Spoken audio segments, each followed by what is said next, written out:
Good morning, good afternoon, good evening, wherever you are, whenever you are.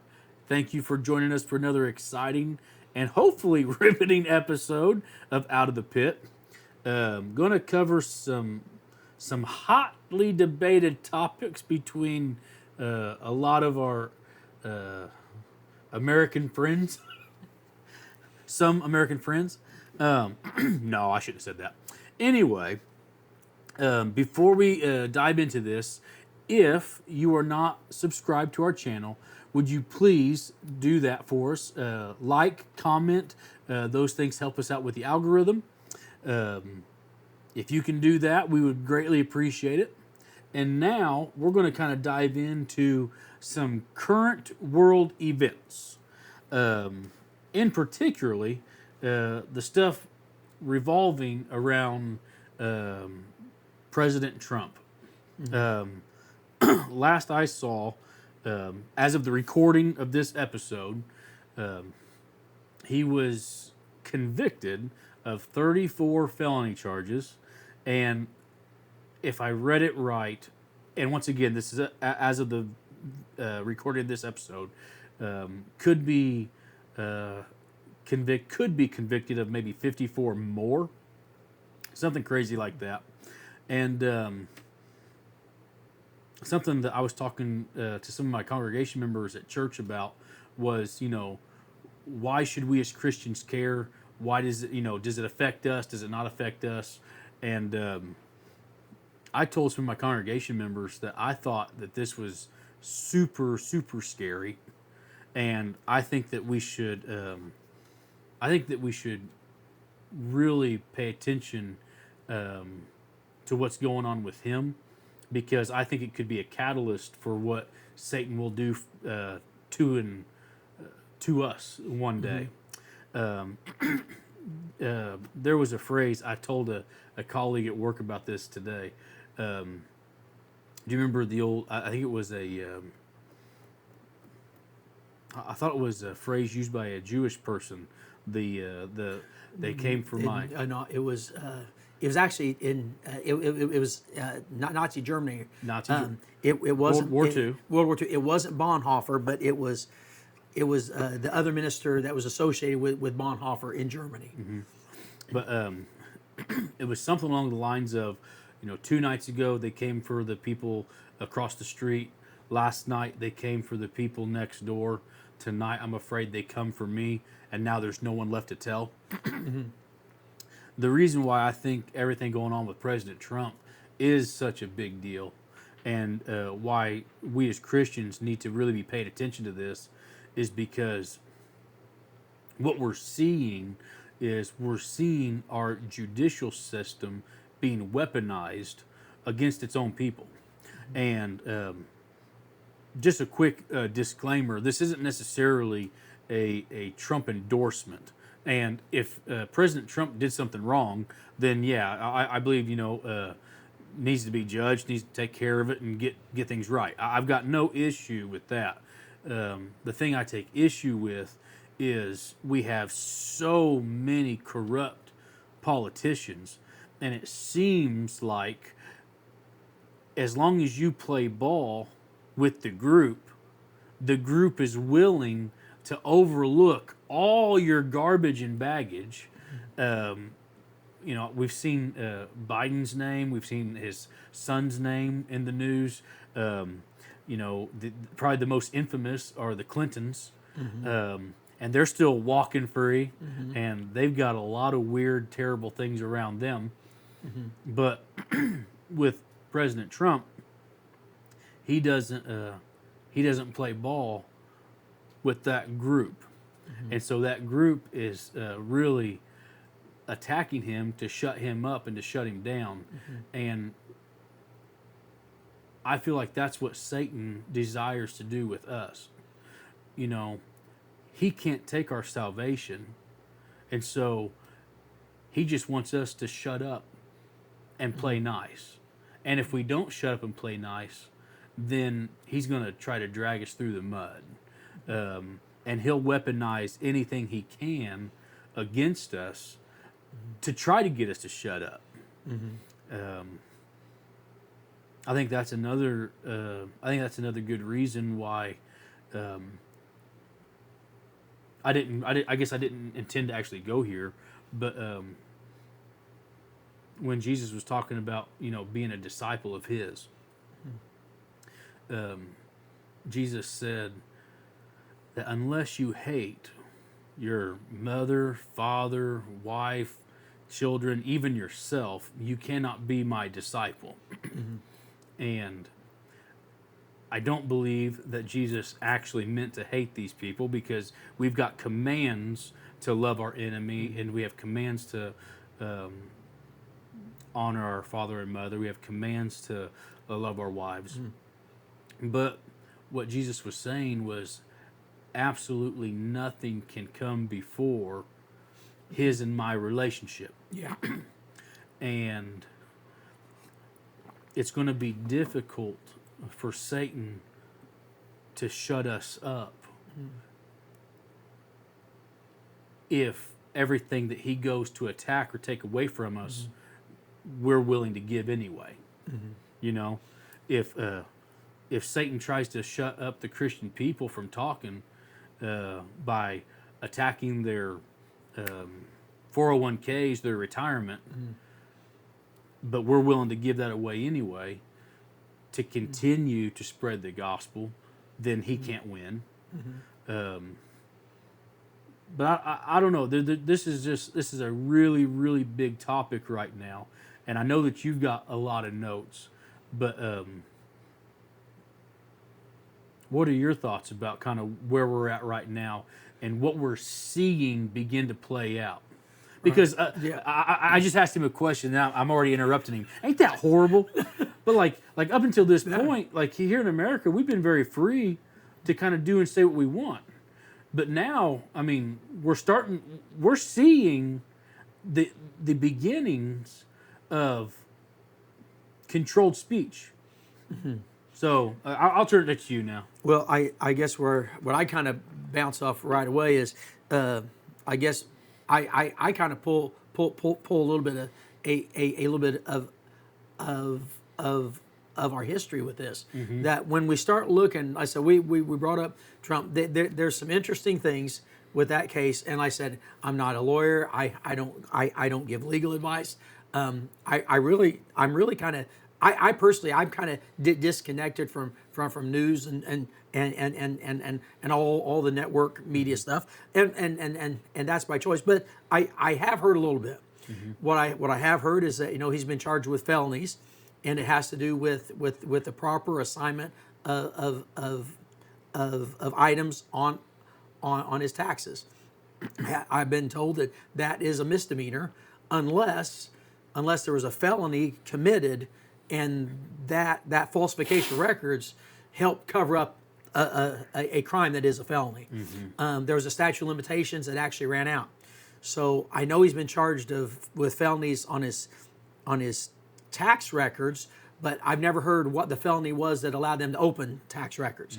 If we want to go back in the history, there are multiple senators throughout the past 20, 25 years who have had tax trouble, who have been caught not just with they were not caught with the numbers wrong on a page. One of them was caught with cash in his freezer, and there was apology made, and taxes and penalties were paid. Now, I throw it out because what Brendan had said. There's these dynamics that go on, and it said it's recent, but I want to take it back just a little bit farther. Several years ago, Billy Graham's ministry took out a full-page ad in support of marriage. Marriage meaning between one man and one woman. They took out a full-page newspaper ad. After that, there was an IRS audit, and the Billy Graham Ministries spent. I don't want to guess, but I had heard hundreds of thousands of dollars in lawyer fees to go through this very intensive audit where nothing was found to be wrong. So what there's a word that come up, and I got to apologize. I don't know where it came from or who come, but they called it lawfare. It isn't warfare. It is lawfare, where you can sue anybody. What else has happened in our country? Okay, I'm a baker, a photographer. All of a sudden, we have homosexuals that want us to provide a service, which is art. They want us to provide them our artistic expression in something that we don't believe in. Same sex, it's not marriage, God ordained marriage, a same sex union.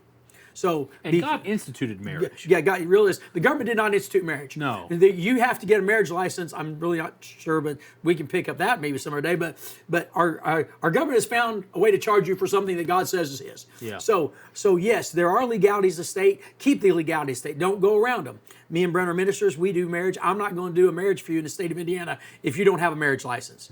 But these people were sued. So some of these were incorporated, which meant the corporation at risk. Some of these bakers, photographers, they were a sole proprietor. So being a sole proprietor, then their houses, their cars, their life savings was at risk when they were sued.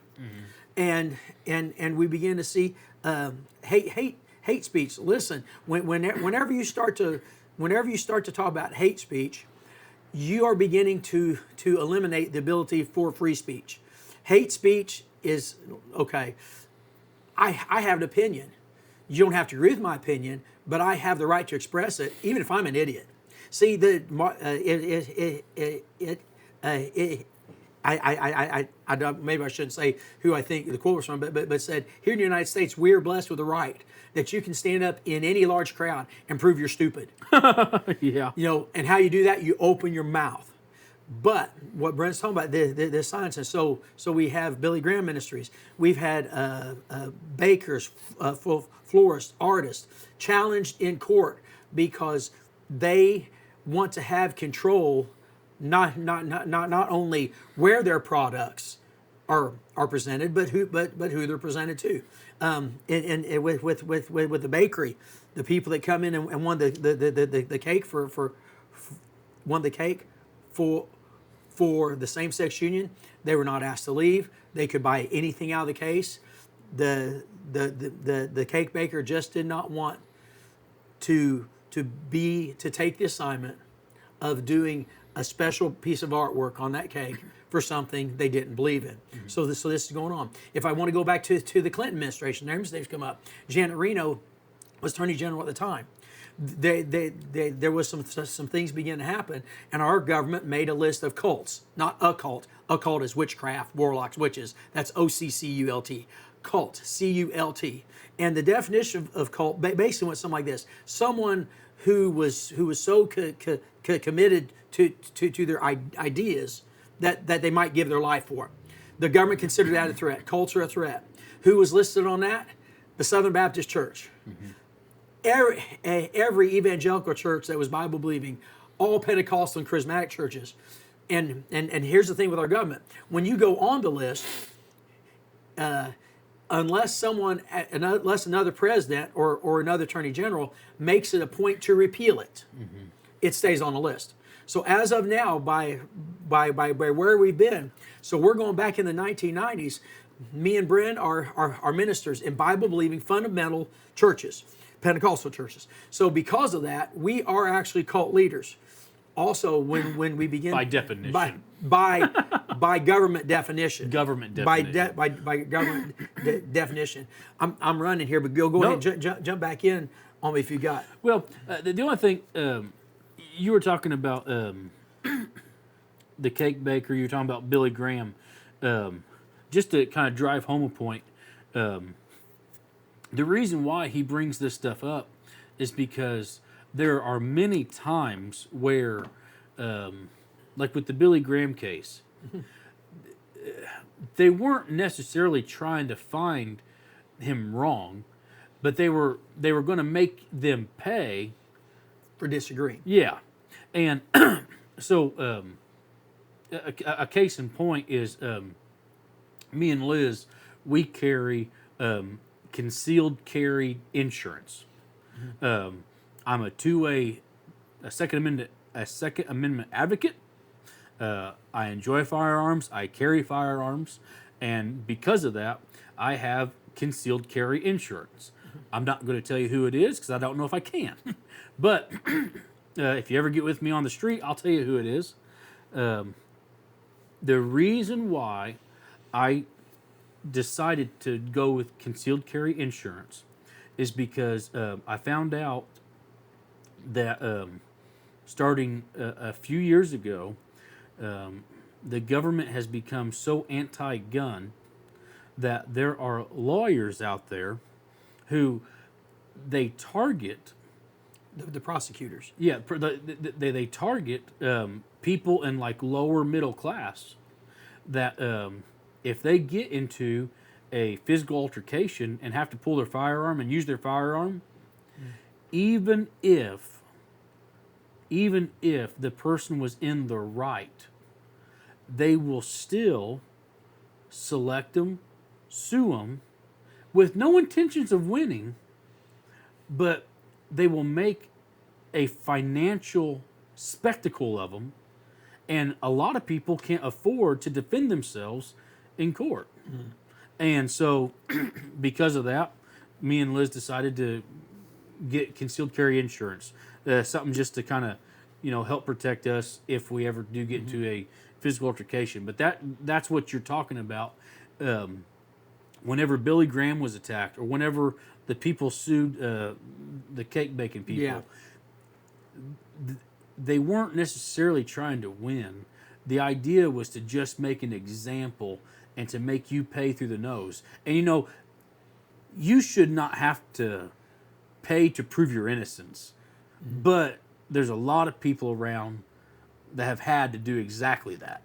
Well, and what we begin to see too, it isn't, sometimes I believe, yes, we've disagreed with them, we need to be punished, but it also puts a statement out for other Christians. Do you really want to play this game with us? Yeah. Now, okay, if I jump a little bit in history? Yeah. Okay, like I said, we kind of talked coming on. This got to be a little bit of a deeper dive for me than I anticipated. I told Marissa I kind of got deep dive so much I had to have a decompression chamber halfway up to come to the show here. There's a Christian. His name was Tertullian. He wrote an apology. It's a small booklet. He wrote it to a Roman official. Now realize when Roman officials are actually persecuting Christians, Tertullian wrote a small book, to tell them they were wrong, and signed his name to it. So I want to have that type of tenacity and faith, where when something's wrong and they're going to shoot people for saying they're not right, I want to write a book about it and go hand it to the guy that's pulling the trigger, But Tertullian, it's a detailed argument. It covers multiple facets. There are a lot of lies being told about Christians. But one of the things that the Romans were doing, when a Roman would arrest someone to question them, the Romans had a concept. If they beat you enough times, you told the same story over and over and over, it must be true. So if the Roman leadership of your city or your province believed you were guilty, they would beat you until they were pretty sure that had to be the truth, because nobody would do this. Nobody would take this beating for a lie. And what Tertullian argued, he said, why is it that you take a murderer and you'll beat him to get a confession, but you arrest a Christian and we tell you, I'm a Christian, and you beat us to get us to lie? Now, the reason I want to throw that on you, because there's a few passages of Scripture in the book of Matthew, it was Matthew 24, and what Jesus says, he says they're going to bring you to the courts. Yeah. So in the last days, part of the thing is they're going to bring you to court, and then it also talks. It's in 2 Timothy 3:3. There's a list of things that are going to happen in the end times. I want to thank Rick Renner. I'm reading his book, Last Day Survival Guide, and so happens we had this topic before I read this chapter today. But he began to talk about with the court system. So here I am. We have a program. I've got a bunch of notes. I'm reading a book today by Mr. Renner. He addressed this. I hadn't even got to that chapter yet. I just opened it up. So I actually previewed a few. 2 Timothy chapter 3, verse 3. One of the words in there is false accusers. The last day there's going to be false accusers. Interesting. So what's really interesting is what Mr. Renner pointed out. I go to the Strongs. In the book of Titus, chapter 2, it also says false accusers. The word in the Greek is diabolos. Diablo. The word in Hebrew is Satan. that in the last days there's going to be false accusers, and I pulled out the definition in Strong's, and I wrote it. Had glasses on when I wrote it, so I need my glasses on so I read it again. It says slander. It says the devil, and realize that word is used multiple times in the New Testament, but it's only listed as a false accuser in 2 Timothy and in Titus. But it says enemy of God, his people in all truth. It says full of falsehood and malice. So, and actually the word Satan is not a name. Well, actually, Satan is not a name. It's a title. Correct. It's the adversary. So what we've been told in the book of Matthew in the last days, that you're going to be brought. Brought means what? You're going to be brought before the leaders. You're going to be brought to the court systems. If there's a false accuser, listen, you can be a false accuser to me, to my children, to my family, to my church, but those are the people that know me.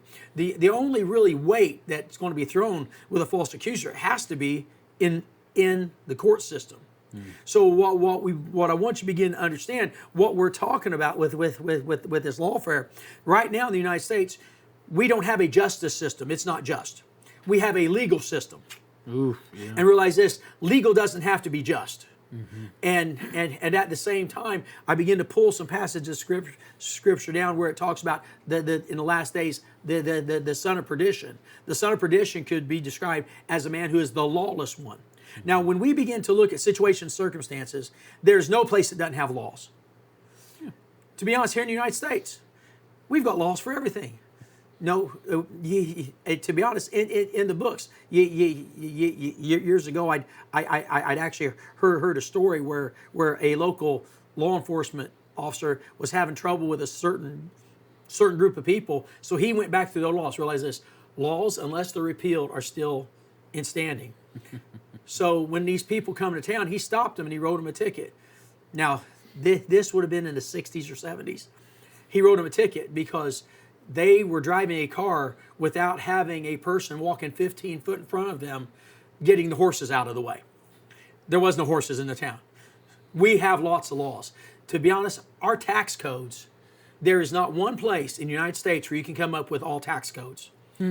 Tax codes are scattered. You cannot go to the Library of Congress and pick up one volume for the tax codes. They're all over the place. At the same time, we have laws that are passed by Congress, by our local officials. You have rules that are passed by the EPA, by the ATF, by the DEA. Those are not laws, but somehow they're being enforced and we're being penalized or punished for them. So there's no one place where we can find these things, but they're out there. Now, what's the trouble with lawless? Lawless isn't that there is no laws. Lawless is that they won't be enforced. And realize this: what made America unique and special was we didn't have a royal family. We didn't have royalty. There was no one above the law. Realize this: in Europe, that whoever the king was made the law. If the king said all the Christians are going to die, Caesar, Pharaoh, God's people, whoever was the dictator, king, emperor, whatever they said was law. Yep. And it could be contradicted. And they did not have to be held to their own law. That's the one wonderful thing about being a Christian. God's laws cover everyone. There is no one exempt from God's laws, not even Satan himself. Yep. So God's laws are binding for everyone, but on the earth we have laws that bind certain people, and other people don't have to adhere to them. Years ago, That meant something. this was a contract. Yep. But then again, we got legal. So now that isn't. So now we're going to sign our name on a paper. But now we can't, me and Brent could write what we want on paper and sign it. But that wasn't good enough. Now we got to go to a lawyer. And a lawyer has to write a document. And we've got to sign it. But if I can get a better lawyer than the lawyer that wrote the document, I can still get out of it. That's lawlessness. Go ahead, Brent. I just No, you're good. I looked up, it was Matthew chapter 10, where Jesus says, "You'll be brought before governors and kings for my sake as a testimony to them, to the Gentiles. But when they deliver you up, do not worry about how or what you should speak, for it will be given to you in that hour what you should speak. For it is not you who speaks, but the Spirit of your Father who speaks in you or through you." I think it's really important that, as we live out our Christian lives,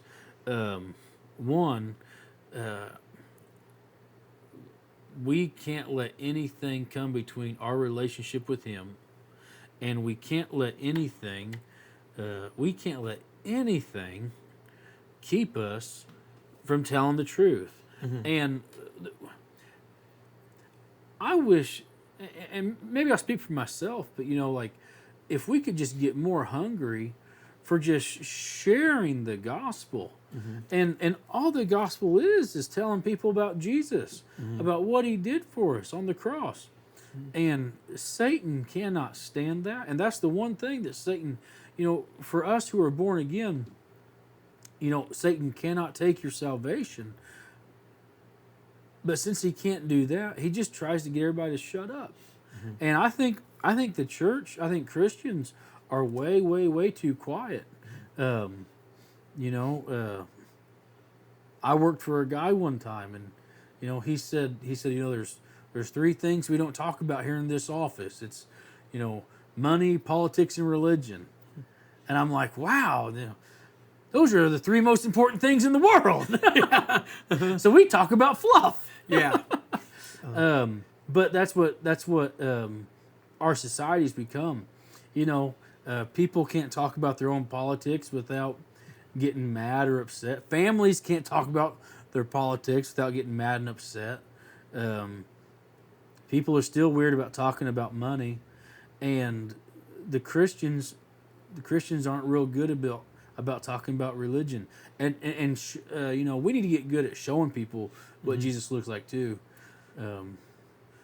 Yep, go ahead. Well, one of the things that as we rattle down through this, you got to realize what dictators always done. I want to go back to Nazi Germany with Hitler.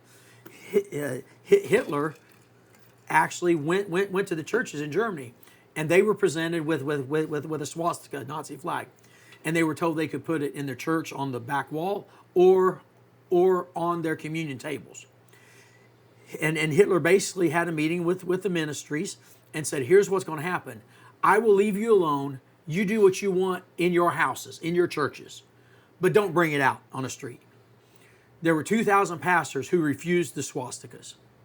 So we know on that night when they went and they begin to arrest the Jewish people, those 2,000 pastors that had refused to take the swastikas were taken on the first night as well.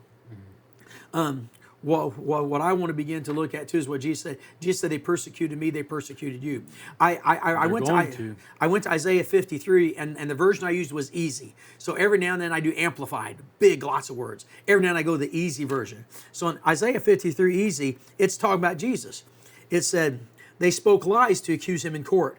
Then they led him away to kill him, and nobody at that time said it was wrong." Now, the reason I want you to understand this, whenever Jesus was arrested in the garden, according to Jewish traditions, all court cases are supposed to have been done at the city gates. Why? To make it public. If you want to go Deuteronomy, or Exodus, Leviticus, Numbers, Deuteronomy, it says if there's a problem, you take the problem, you take the person, you go to the elders at the city gate, and that way the whole town knew what was going on.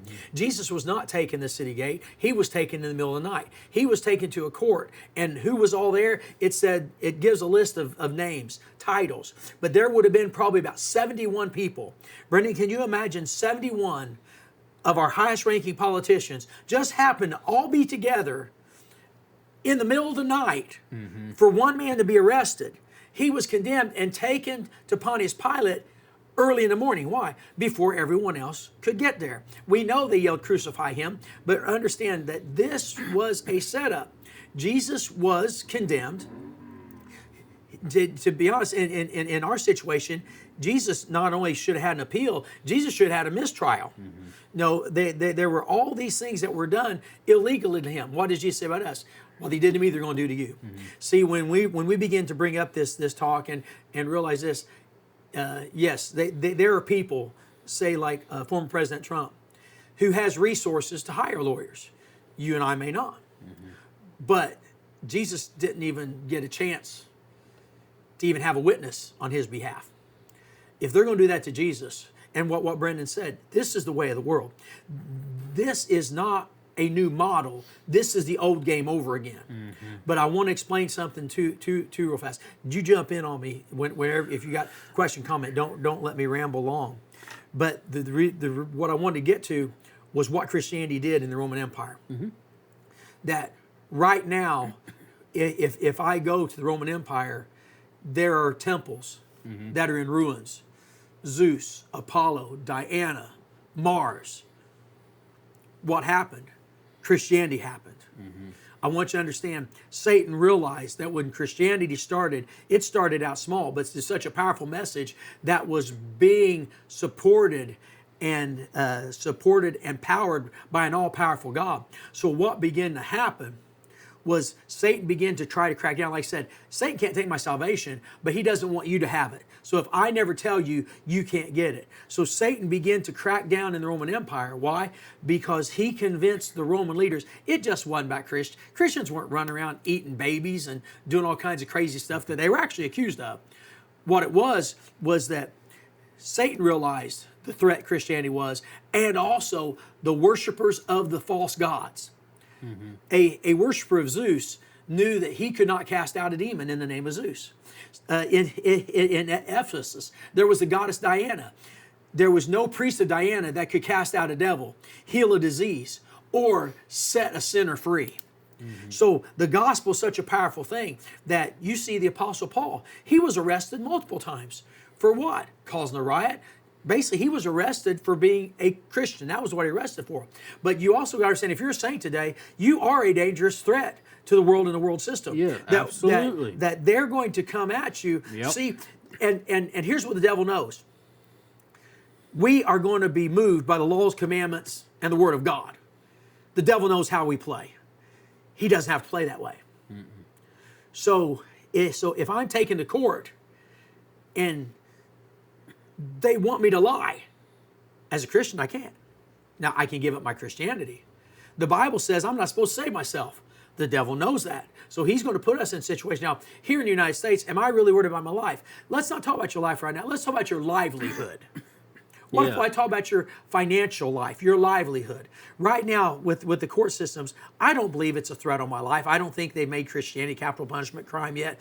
I don't think local sheriff or state police here in Indiana are going to come arrest me for this podcast tonight. But it would only take I want you to understand, it only take a couple law changes where what me and Brent are talking about, especially when it comes to homosexuality, transgender, hate speech, it only take a few changes to make what we're doing now that might seem offensive to someone to actually be a misdemeanor and then later a felony. Well, we saw kind of a dry run for that with COVID. Yeah. There's a rather large naval base not too far from our current location, and I was told that they required their workers to get the vaccine that was not a vaccine. Yeah. and Gene therapy. gene therapy. But anyway, there was some Christians that were able to kind of get out of it through like a religious Exemptions. But it was one of those take it or quit things, and it was a very soft thing, but it was still put out there, and we are going to see a day probably very soon, or at least sooner than what we would like, where it's going to begin to hit home a whole lot harder. And that's where we have got to truly be 100% sold out to Him. And, you know, if they do try to take our job, if they try to take our finances, our house, or our truck, we need to be ready and willing to give those things up for the cause of Christ. Crazy, scary. And I say with all things we're talking about, if you begin to look at the time of the first church, there's only a few Christians because Jesus had just started it. But also relates what I believe is that as we come to the end of the age, in Matthew 24 it tells us too that this gospel will be preached in all nations as a witness against them. So what we got to realize is that as the church grew, and it grew in numbers, it grew in power, it diminished all of the other religions and all the other gods. But all the it's God's will that all will come to repentance. But there's a time coming when I personally believe the last person is going to repent. When the last person is going to be saved, then things are going to begin to happen, and God's going to start to judge. But because of that, as we see less and less people coming to Christ, what begins to happen is there's strength growing in the opposition. The devil is becoming more overt and not covert. He's doing things out in the open. We see that in our laws right now. There are people who are doing things obviously wrong, and they're doing it right out in the open because they have no fear. It says this: the devil begins to do things because he knows his time is short.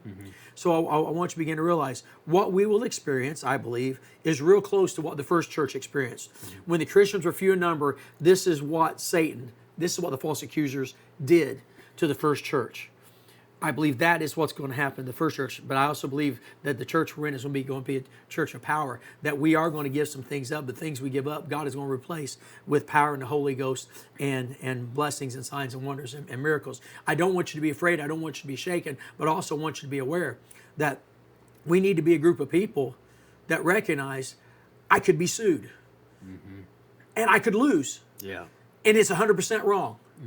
That you could say, my rights in the Constitution, yes, but if a judge doesn't uphold them, they're not there. Correct. But I'm right, I'm innocent. But if the sheriff won't uphold the law, or the state police won't, or if the feds won't uphold the law, you'll still be incarcerated. I didn't go on about what happened during an insurrection. You have to have armed. By definition, an insurrection is an armed uprising to try to overthrow the government. I know the people that got arrested for the insurrection had arms on a left and right and the hands on the end of them. But there's all this stuff going on in the world. We can't find pedophiles and child traffickers, but we can track the world down to try to find a grandma who walked through a public building after the door was opened by a local police officer.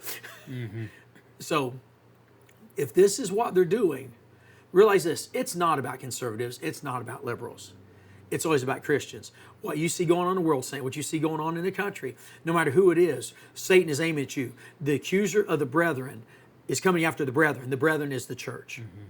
I know Brendan actually shared a really good example of the gospel, but I didn't know if you had more that you wanted to run in or comment on, or if we just want to ask people to get saved and and be ready to go to jail with us. Yeah. Mugshot. Well, thanks for joining us. As always, if you are not a born-again believer in Jesus Christ, that is the absolute most important thing. It's the biggest decision you'll ever make in your life, and I pray that you make it soberly.